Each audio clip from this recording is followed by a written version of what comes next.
Hoje, no Dica do Dia, nós vamos falar sobre o assunto mais importante na hora da passagem do som: ajuste de ganho. Vamos nessa?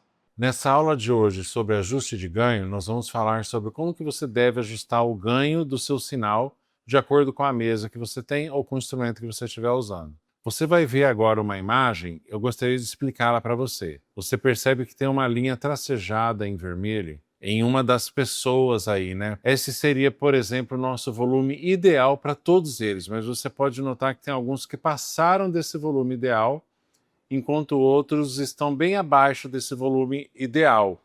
Então, como que a gente vai corrigir? Antes de qualquer coisa numa passagem de som, o primeiro ajuste a ser feito é o do ganho, que é onde nós vamos definir o ponto de partida do sistema todo e compensar quando nós não conseguimos chegar na altura ideal, nós vamos compensar com esse botão de ganho, ou quando nós passamos, ou então quando o sinal é muito alto, nós vamos usar do recurso do pad, que seria aquele botão que nós já falamos dele na nossa aula sobre Direct Box. Nós vamos entender o que são os estágios de ganho, como que ele se mede e por que o valor de menos 18 lufs é o ponto ideal para a gente trabalhar o PA da igreja. Cada canal de uma mesa de som deve ter um botão giratório em cima, ou knob, que está escrito ganho ou gain, ou então trim, T-R-I-M. Esse botão, ele é o que você vai ajustar de volume entrando na sua mesa de som. É tudo que vem antes de tudo. Vem antes do equalizador, antes de compressor ou de qualquer outro processamento. Ele é a primeira coisa que você está ajustando na sua mesa de som para deixar todo mundo no mesmo nível, todo mundo na mesma altura. Então, o botão de ganho é onde nós ajustamos esse nível de entrada. Se você tiver um ganho muito baixo, você vai ter um som fraco, com ruídos. E se você tiver um ganho muito alto, você vai ter um som distorcido, rachando. Então, às vezes, você tem uma pessoa cantando e o som está rachado, você não sabe por quê. Às vezes, seu ganho está alto demais. Às vezes, você tem um instrumento tocando e nunca chega o som. E você começa no fader, aumentar o fader, mas o fader não é onde você faz esse ajuste do volume de entrada, é do volume de saída, como nós falamos nas aulas sobre mesa digital e mesa analógica.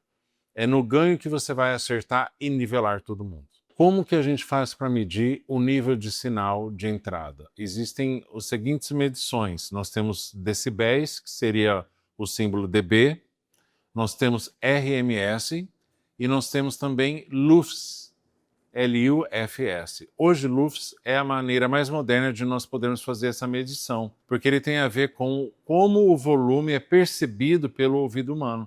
E não simplesmente uma medição, por exemplo, do decibelímetro, que nós vamos falar sobre ele daqui a pouco. Não seria simplesmente uma medição numérica do decibelímetro, porque o decibelímetro, ele mede em RMS. RMS seria a energia média do som naquele ambiente. O LUFS é uma medição que seria a tradução de como que o nosso ouvido escuta o som. O LUFS é o padrão moderno de medição de som. Vocês vão ver uma imagem aí de uma curva chamada curva de Fletcher-Manson, que é baseada em como que nosso ouvido reconhece frequências, as graves e as agudas. A gente vai ver que, de acordo com a frequência, você vai ter mais volumes para umas e menos volumes para outras. E conforme o volume geral do seu som vai aumentando, a percepção dos graves e dos agudos vai modificando também. Então, seriam assim, a percepção dos graves e dos agudos relativos ao volume que você está escutando. Então, nós podemos ter dois sons com o mesmo nível de decibéis, mas um parecer que é mais alto que o outro, simplesmente porque o nosso ouvido reage de forma diferente às frequências. O ponto ideal seria menos 18 decibéis LUFS. Em sistemas digitais, esse seria o ponto padrão. Então, por exemplo, numa mesa como a M32 da Midas, quando você chega a menos 18 decibéis na hora que você está passando o som, é onde nós queremos a altura ideal dele. Já nessa mesa Yamaha TF5, a medição de ganho dela é um pouco diferente, parece a de um afinador eletrônico. Enquanto a pessoa que estiver passando o som vai tocando ou cantando o instrumento, você vai adicionando ganho até chegar nesse ponto verde. Na hora que chegar no ponto verde, é onde você quer. E se você fosse medir, estaria exatamente em menos 18 lufs. Menos 18 lufs equivale numa mesa analógica a menos 6 decibéis RMS, ou TP, que seria True Peak, que seria o volume como é medido num decibelímetro. Por que a gente quer medir em menos 18 lufs, né, para uma mesa digital, ou menos 6 decibéis RMS numa mesa analógica? Para você ter aquilo que é chamado de headroom, que seria espaço para você acrescentar mais volume. Por exemplo, você começa a somar um instrumento em menos 18, aí você soma um outro com menos 18, no final da sua soma, todos os instrumentos juntos acabam chegando a menos 14 decibéis lufs, que equivale a menos 1 decibel de volume RMS numa mesa analógica. Quando nós chegamos a 0 decibéis, nós começamos a ter o tal do rachado do som.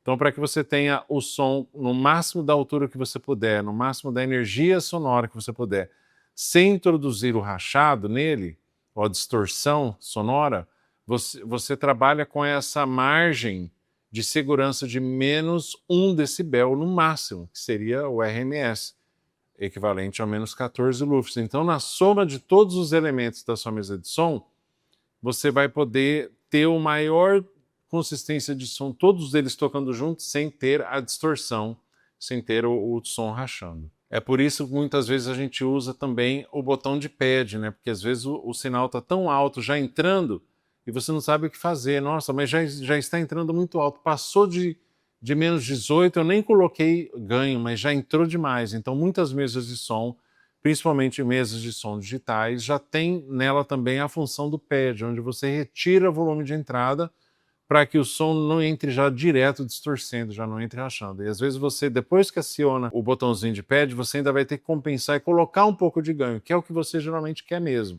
Você quer ter essa autonomia para colocar um pouco de ganho para chegar em menos 18 e não depender de que o som já entrou em menos 18. Então é mais arriscado você não ter esse controle. Tá? Agora vocês vão ver também aí uma tabelinha sobre, na prática, como que funciona essa questão de volumes, a nossa percepção de ruídos, de volume alto, como é que funciona isso na prática, o que é alguma coisa saudável para o nosso ouvido, o que não é saudável para o nosso ouvido.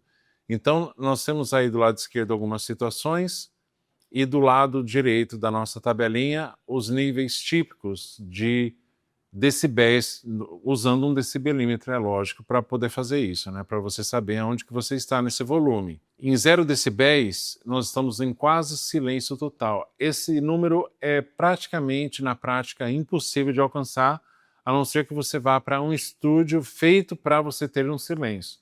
Tem um estúdio que é feito para chegar em 0 decibéis e as pessoas que já usaram esse estúdio dizem que é muito desconfortável estar lá, porque você acaba escutando sons internos do seu corpo, de tão silêncio que é, você acaba escutando a circulação do sangue no corpo, a pulsação do coração, então as pessoas ficam incomodadas com tanto silêncio, mas teoricamente 0 decibéis equivalem a um silêncio total. 15 decibéis seria o sussurro, uma conversa normal seriam 60 decibéis, um cortador de grama 90, um culto ideal de uma igreja entre 80 e 90, ou seja, passou de 90 você está mais alto que um cortador de grama. 110 é a buzina de um carro, ela é alta para incomodar, para chamar atenção mesmo. Um show de rock seria 120 decibéis, está bem acima de um culto ideal para uma igreja evangélica. E um motor a jato ou um tiro de uma, sei lá, calibre 12 seria 140 decibéis. Qualquer volume acima de 85 decibéis SPL,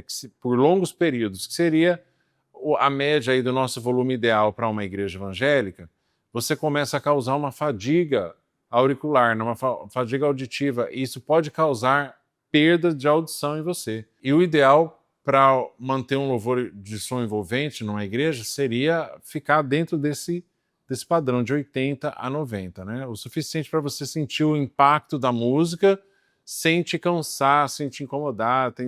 Às vezes as pessoas começam até a fechar o olho, assim, na igreja, não é porque elas não estão enxergando, é porque está incomodando, o volume do som incomoda demais, né? Se você estiver exposto a um volume de acima de 120 decibéis por 2 horas, você pode até ter perda auditiva permanente. Aquele zumbido do seu ouvido que não sai mais. Você sempre vai ficar com um zumbido no ouvido. Então, é muito perigoso nós ficarmos exagerando com o volume. Agora vocês vão ver uma nova figura depois que nós fazemos o ajuste de ganho em todos os canais.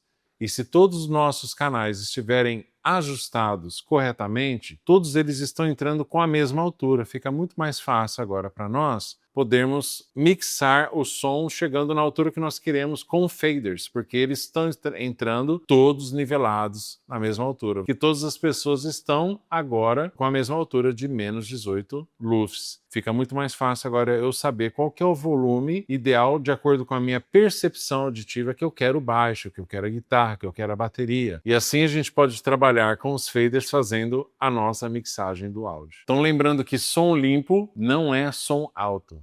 É um som bem ganho. Como pudemos ver na nossa aula de hoje, o ajuste do ganho é algo inegociável, tanto na plataforma analógica como digital, porque ele vai influenciar todo o caminho do áudio, do começo até o fim. Se você tiver alguma dúvida sobre ajuste de ganho, coloque aí nos comentários. Até a próxima aula.